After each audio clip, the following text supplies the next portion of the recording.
Chapter 4. All things come to those who wait.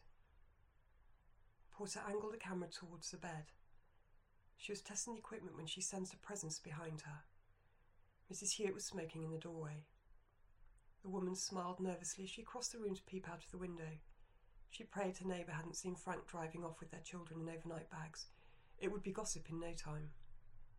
Mrs. Hewitt turned to watch Porter placing thermometers around the room. "I'm hoping to record any sudden drops in temperature," explained Porter, checking the kit was connecting to her computer. Mrs. Hewitt's nerves suddenly got the better of her. She sat heavily on her bed.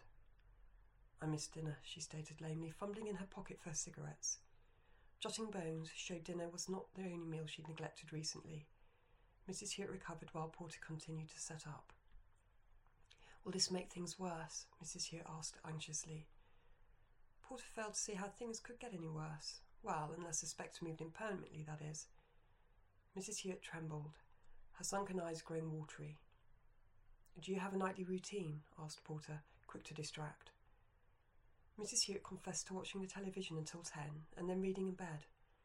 "I'm shot after running round after the kids all day, and Frank tends to go to bed early because he works long hours."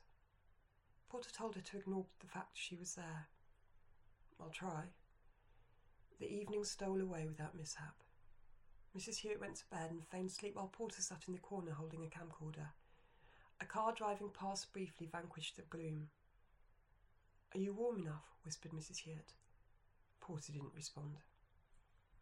"I can't sleep without Frank," she continued, resorting to rearranging her pillows. Minutes later, and she was serenading Porter with low, steady breaths. A taxi pulled up next door. Doors slammed amidst drunken guffawing as the couple brought the party home. Mrs. Hewitt never stirred. Porter's attention was dragged back to the room when the temperature plummeted without warning. She turned on the camera but struggled to hold still. The air was bitter. Her breath melted into the gloom. Moments passed, and then a woman materialised. She was wearing a long nightdress, but her feet were bare. Porter recognised Mrs. Walters from her photograph. The spectre turned, allowing Porter the full benefit of her form. Any beauty she may have once been in possession of had long since been corroded by spite. Porter recoiled at the sight of sunken eyes. She felt her chest tighten as the ghostly form drained the air. Porter could see her own breath, but the intruder produced none. The sleeper remained oblivious, which maddened the wraith. Mrs. Walters hissed loudly, compelling her daughter to stir. Mrs. Hewitt opened her eyes, shrieked, and promptly pulled the covers over her head. The phantom's hiss found a new pitch. "Make it stop," Mrs. Hewitt wailed. "Don't turn on," Porter started as light flooded the room. The wraith receded, but not before Porter saw her satisfied sneer. Porter reported to All Saints Campus surgery the next day. "Is the medical really necessary?" she asked the doctor. Dr. Turner glimpsed up from her notes. "Do you work off campus?" "The dead aren't as accommodating as the living." The doctor managed her reaction by ticking a box. "The university is obligated to check you are fit enough to do anything beyond desk-based activities. Your BMI is too low." "Blame the non-desk-based activities," responded Porter. "Stand up and touch your toes," instructed the doctor. Another box ticked. "Roll up your sleeve. I need to take your blood pressure." Tick. "Your condition makes you sensitive to the sun. I'm pleased to see you wear a hat, but I hope you use protective cream too." Porter's silence was taken as a no. "Being careless with your skin will cause you problems in the future, as will wearing coloured contact lenses. You might be uncomfortable about the attention you receive, but coloured contacts are bad for your eyes. I'll bear that in mind if I ever feel like buying some." Porter passed her medical. She was still smiling to herself when she reached the office. 5 desks crammed into a room built for 2 offered little privacy, but 5 o'clock had long since passed and she'd found herself alone. Fergus had failed to mention logistics when he offered Porter the world. He had left that one to Sue. So now Porter was keeping her eye firmly on the broom cupboard. What it lacked in size, it more than made up for in solitude. She found a note from PIU's administrator, Beryl, asking her to phone a Mr. Clifton. He was a curator at the Bronte Museum in Haworth. "Be discreet" was underlined 3 times. Yet another sceptic with a ghost problem, thought Porter, making coffee before settling down to work. She tried the number, but it went straight to voicemail. She was in the middle of leaving a message when her intern walked in. Porter had endured 2 days of interviewing to net Clarice.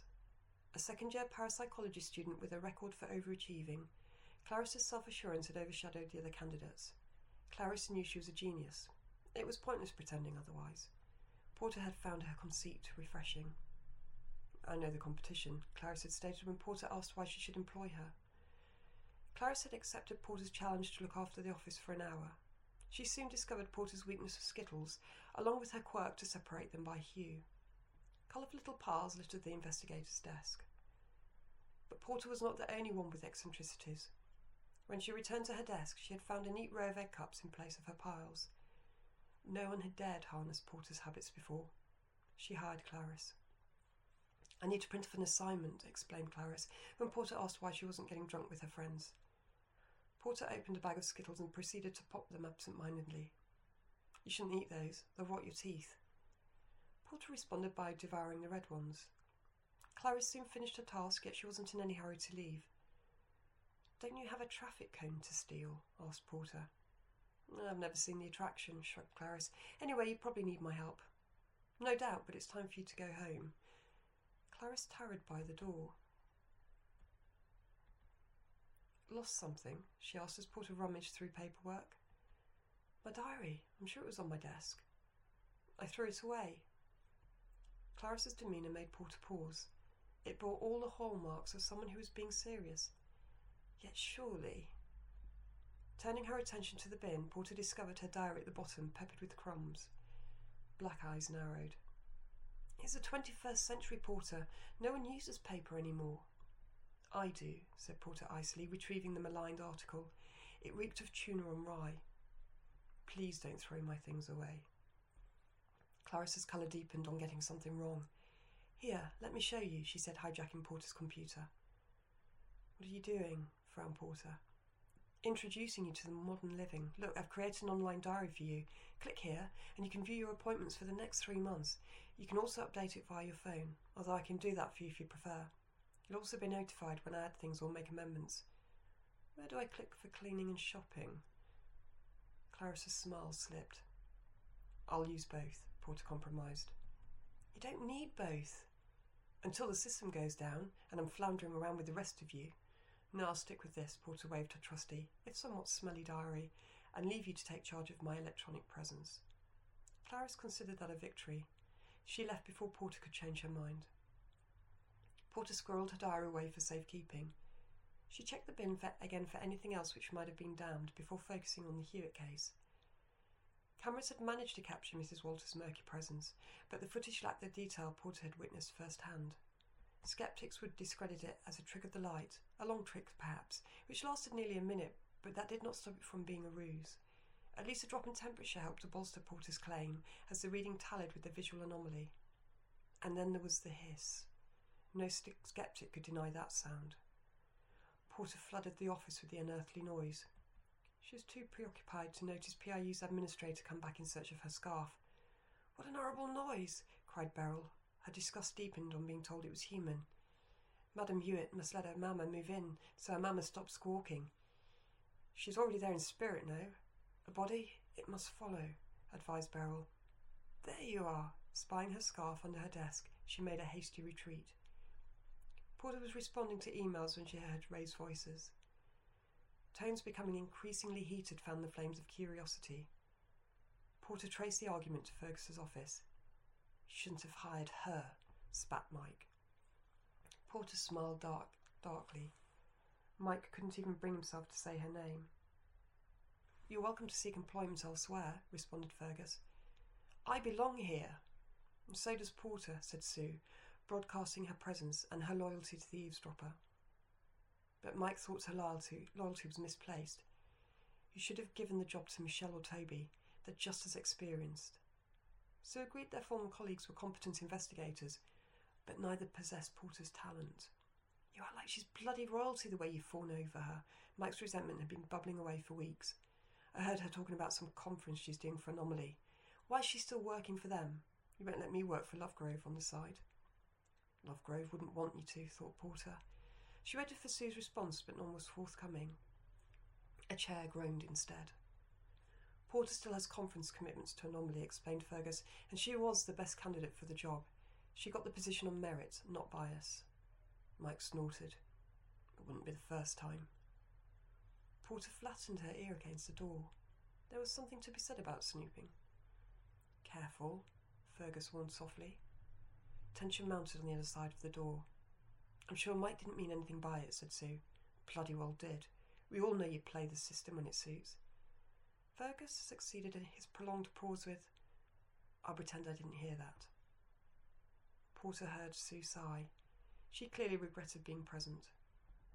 If you're unhappy, Mike, Fergus started. Are you threatening me? I don't make threats, Mike, but Porter is here to stay. It's up to you what you do, said Fergus. The scraping of chairs spurred Porter to the broom cupboard. She peered through the gap, seeing Mike sloping back to the office, closely followed by the murky presence which stalked him everywhere. The manifestation was weak. Porter sensed it was female, but little more. Mike was oblivious. They soon left for the office, ignorant to their audience. Porter counted to 10 before braving the corridor. She need not concern herself. Sue and Fergus were now engrossed in dissecting the meeting. Porter was about to retreat when she heard her name. Mike has no filter. It's not fair on Porter or the rest of the team, vented Sue. Porter can handle herself, and Mike will take our comments seriously. He's no fool. Porter scoffed silently. Having worked with him for nearly 12 years, Sue had every right to harbour doubts. He's more destructive than a toddler when he's in one of his moods. Mike has gone too far this time and he knows it, reassured Fergus. He has a point about Toby and Michelle, though, said Sue. Both are capable of doing the job, yet our elusive donor insisted on Porter. This was news to the eavesdropper. Which isn't widely known. I'd like to keep it that way. Fergus's tone had adopted an edge. I'm not going to tell anyone. Good. You know what will happen if you do. Porter had to stop herself from barging in and asking what. The donor wanted Porter because she's well respected, competent, and possesses an ability even I don't understand. The rest is inconsequential, said Fergus. You'll think differently if the donor stops self-funding because Porter resigns due to Mike's behaviour. I can't afford to lose my job, nor can you, Sue stated firmly. Porter isn't going anywhere, insisted Fergus. Discovering she was a pawn in someone else's game nettled the eavesdropper, as did Fergus's confidence. It hardly helps that Lovegrove is spreading rumours about PIU being the whim of some wealthy eccentric, or that you and I are gambling our careers. Lovegrove is a washed-up old has-been, Sue. No one pays him any mind, and nor should you. Hearing movement, Porter made a hasty retreat. Tourists packed the 15th Century Inn in the hope of more than a pie and a pint. The Golden Lion boasted 6 spirits in all, each one with a tragic story to tell. Porter was brooding over her drink at the bar. Diners kept glancing her way, thinking her part of the establishment. She was too preoccupied to notice. Snickering interrupted her musings. Students settled in the corner were sharing drunken tales. He didn't. He did, and with red socks. Not the blue ones. And that's what I thought, but he... Porter stifled a yawn. Eavesdropping was only interesting in context. The ghost lounging behind the group was of the same opinion. Boring conversation was tedious to listen to with or without a pulse. He withdrew through a blocked doorway. Reaching for a discarded newspaper, Porter turned to the property section. The property listed the same tired adverts elsewhere. She needed to lower her standards if she was going to find one. Was rising damp that bad? Was the smell of gas really that worrying? Perhaps she should view the flat above the pet shop again. It only needed fumigation and a flea eviction order to make it habitable. And she still had the offer of a bench. Outdoor living could be a making of her. One for the road? Asked the barman. Porter thought it rude not to. The man caught sight of the paper. I might have something, he said, extracting a card from the wine rack. Faded ink hinted at a double room above a crystal shop, somewhere along the shambles. Do you think it's still available? Asked Porter. The card's bleached state made her doubtful. The barman shrugged. Give them a call. What do you have to lose? Nothing, apparently. An ethereal voice invited Porter to view the room at her leisure. How about now? Asked Porter eagerly. Now is perfect, darling. Downing her drink, Porter headed for the shambles in search of a home. Visitors were taking an evening stroll along the ancient street, pausing to admire the many timbered buildings framing the cobbled artery. The shops, once home to butchers' bloodied wares, now sold items of a less grisly nature. She edged past a group delighting in a ghost tour. Spectral exploitation was big business in York, with tourists keen to experience a ghoulish sighting or two. A few murders and much mayhem passed for an evening's entertainment. The more macabre the tale, the more people were willing to pay. A guide was claiming the pavement in top hat and tails. Face paint and an eager glint completed his attire. Naturally, he was too preoccupied in delighting his audience to notice he was the source of another's amusement. The ghost in short trousers was playing with the guide's laces. Porter smiled. It seemed fair, considering the guide paid his bills at the little boy's expense. Let the spirit have his fun in return. Leaving the child to his antics, Porter continued along the street. The restaurants were closed, but garlic still teased the air. Wine on an empty stomach heightened Porter's hunger. She paused to inhale. "Have you seen my body, madam?" Wheeling round, Porter came face to face with a woman in a dirty slip, a bold move for a chilly October night. Bloodied fingers reached out to her imploringly. "My body, madam. Have you seen it?" Porter's gaze strayed the length of her before responding. "It's attached to your head." The stench of rotting flesh was appalling. "You mock me, madam." But Porter suspected she was the one being ridiculed. Glancing round, she half expected to see ghouls chuckling in the doorways. "I think it ill of you, madam, but I have suffered much worse," the spectre sulked. Porter could hardly contradict her when faced with the detail. "No matter," the woman sighed. "I'll try elsewhere." She turned to go, then stalled. "Are you saved?" "From what?" asked Porter. "Saved, madam. Saved by our Almighty Father." "I hope not," admitted Porter. She expected consternation, but was rewarded with pity. "Then I will pray for you, madam. We will make a devotee of you yet. Our Father never gives up on one of his own. You will see. Now my body," she exclaimed, abandoning Porter for the group. "Can you help me, sir?" The spectre touched a man's elbow. The man spun round, his frantic eyes combing the darkness. On failing to see the cause, he nudged himself into the crowd. The phantom took rejection well. Rather than give up, she passed through 3 people in her quest for answers. Her action triggered much discord. "Old man Tobias is afoot," cried the guide, ever an opportunist. "His presence is amongst us." Dread quietened the crowd. "He haunts the cobbles night and day, seeking vengeance for a crime he did not commit. Old man Tobias—" "How do you know, sir?" the young American dared to interrupt. The guide frowned. "How do I know what?" "That old man Tobias didn't commit a crime. Do you have testimony of his innocence?" The guide's consternation melted into a smile. "Lawyer or scientist?" The American confessed to studying law. "And I'm a BIM man," declared the man behind them. "Now can we get back to the tale? I haven't paid 10 quid to listen to you two swapping your life stories." The crowd stirred on being reminded of the fee. "What does he look like? Is he hideous? Does he have a wooden leg?" "Anyone called Old Man Tobias must have a wooden leg." The phantom looked bemused. She just wanted her body back. Turning her back on the farce, she made for Micklegate in search of a sensible audience. Porter tailed her along the shambles, stopping outside a shop filled with crystals. Her hand was on the buzzer when someone shouted, "Up here, darling!" Porter raised her eyes to a woman hanging out of a window. "You must be Etty." "The one and only, darling. I'll be right down." Footsteps, bolts, the turning of keys, and the night was awash with colour. "You must be freezing, darling. Come in." A picture of easy elegance shepherded Porter through the door. "I love your black pals. You're going to fit right in." It took Porter a moment to realise she was talking about her eyes. She used her pearls to admire the display while Etty secured the door again. Crystals of all shapes and sizes stretched from floor to ceiling, but Porter was drawn to an uncut amethyst the size of her hand. Etty caught her staring. "Oh, it's reasonably priced, darling."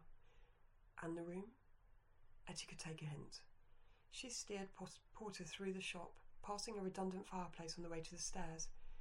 A former resident was sitting in the recess, preoccupied with a needle and thread. The sitting room was on the first floor.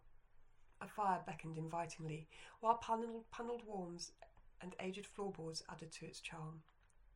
"Your bedroom's in here." Etty opened the door to the flat's hidden gem. Porter stood in awe of the four-poster bed. Her expectations were so depressed after recent viewings she had left them outside.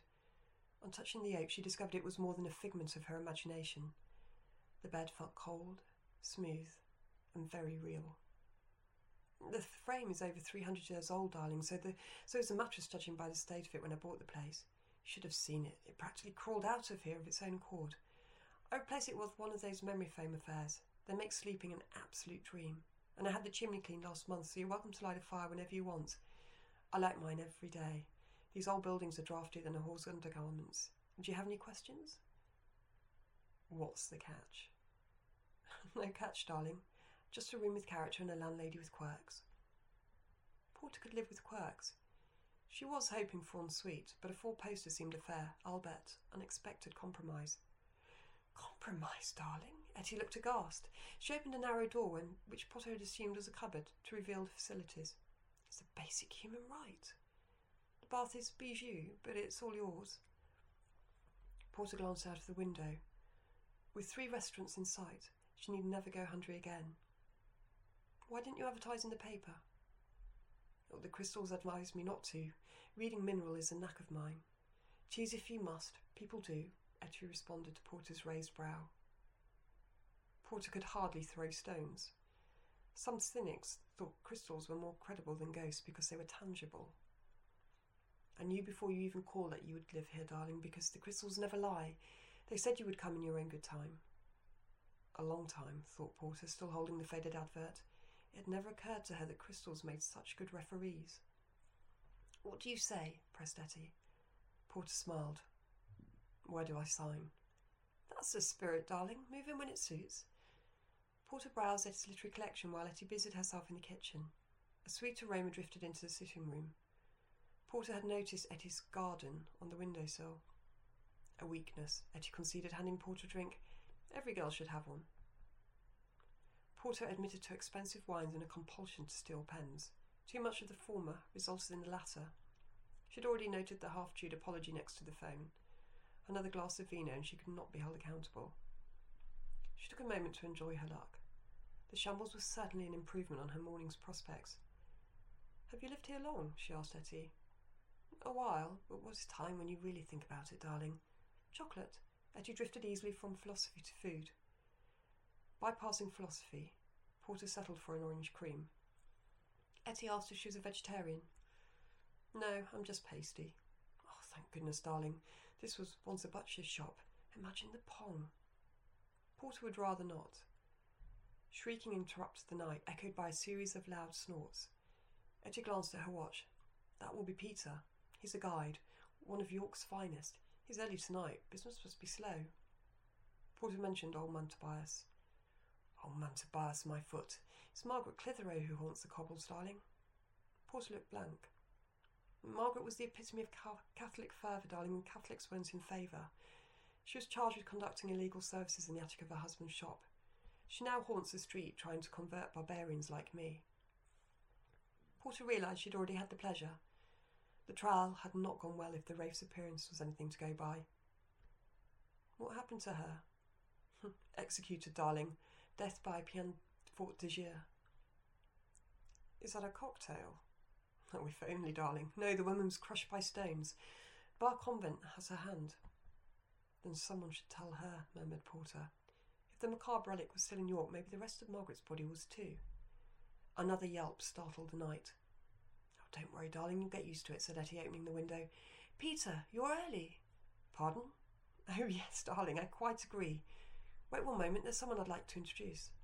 She called Porter over, much to the amusement of Peter's audience. A child started crying. "What's wrong?" asked his mother.